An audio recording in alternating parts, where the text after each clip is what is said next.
I need people to understand this very clearly. We are done with protesting.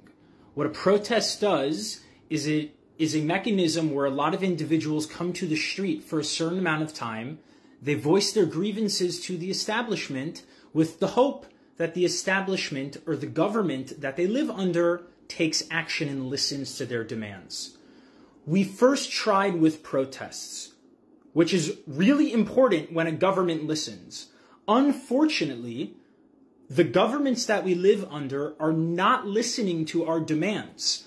And that is problematic due to the fact that 80% of people in the world oppose the Zionist settler colony, if not more. So now we are done with the protest stage. I need people to understand this. And we are moving from protest into direct action.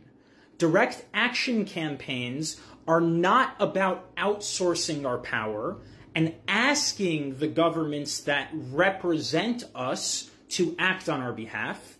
Rather, direct action is saying, if you are not going to listen to us, we collectively are going to step into our power together and use mass nonviolence to force change. That is what's happening right now. So when we talk about blocking arms deals and general strikes and international boycotts of the Zionist settler colony, we are talking about moving to direct action, because the avenues available towards us, such as the UN and government, we gave them an opportunity, but they did not help us. In fact, they're actively working against us. So now it's time for us collectively to step into our power, to realize that we can make a difference and we're not bound to these structures. And we, through mass nonviolence, can cause an end to the genocide. We can cause a lifting of the siege on Gaza. We can cause an end to the apartheid, illegitimate Zionist settler colony. And we can cause a right of return for all Palestinian refugees and their offspring to return back to Palestine, because they were systemically displaced 75 years ago with the Nakba. People need to understand, there are no two countries here. There's not Israel and Palestine. There is Palestine, and Israel exists on top of Palestine. Israel exists because it eliminated Palestine and Palestinians. So Israel is not legitimate. Israel needs to go away. Israel needs to be dismantled and composted. And what needs to happen is there needs to be Palestine, and those who behave can live there, and those who want to destroy Palestinians and commit genocide, that is not an option right now.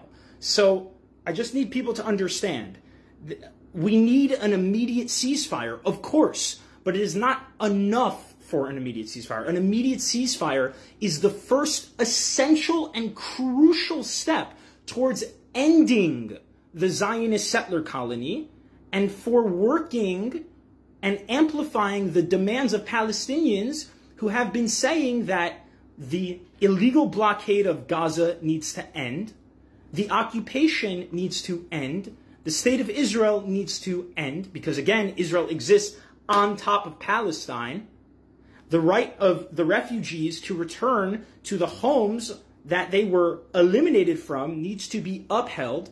And Palestinian refugees in the diaspora who were forcibly expelled from their homes and lands need to be able to come back.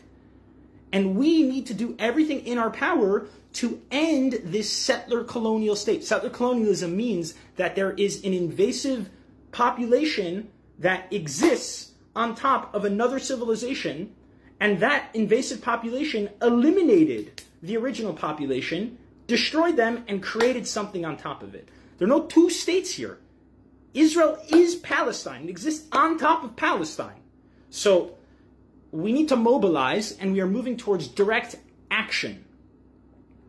And we're going to use nonviolent action to accomplish our goals.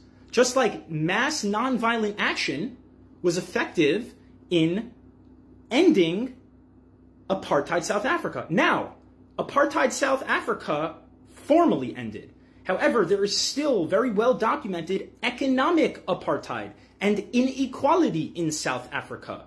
So this is going to be a long haul, and we're going to do it. So an immediate ceasefire is the first step, but that's only the first step. What we need is to have everyone permanently divest from Israel. No one can do trade with them anymore.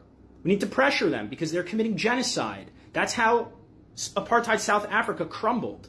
And we need to block the weapons. We need to pressure all of these weapons companies to divest from Israel. Like, countries cannot be sending Israel military aid anymore. The U.S. cannot be sending $3.8 billion in military aid to Israel right now because our taxpayer money is being used to commit genocide.